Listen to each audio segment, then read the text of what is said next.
Winston Churchill, third from right, in Damascus in 1912. Winston Churchill in politics, 1900 to 1939 documents the career of Winston Churchill in Parliament from its beginning in 1900 to the start of his term as Prime Minister of the United Kingdom in World War II.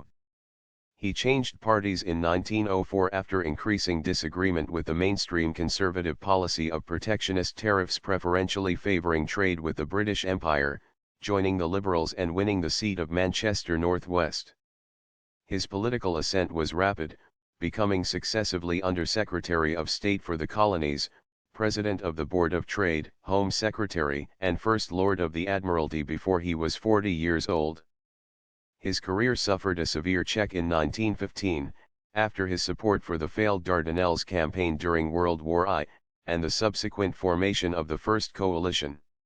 Temporarily leaving politics, he served on the Western Front before rejoining the government after David Lloyd George had replaced H.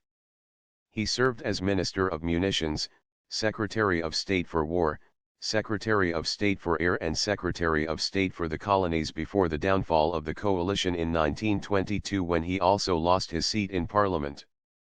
After contesting 2 seats unsuccessfully as an independent, he was elected to Epping in 1924 with the backing of local Conservatives, officially rejoining the Conservative Party the following year.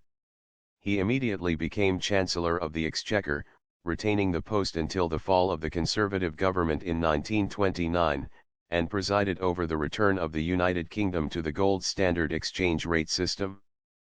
In opposition after 1929, Churchill became isolated, opposing Indian independence, advocating the unpopular policy of rearmament in the face of a resurgent Germany and supporting King Edward VIII in the abdication crisis. By 1939, he had been out of cabinet for 10 years and his career seemed all but over.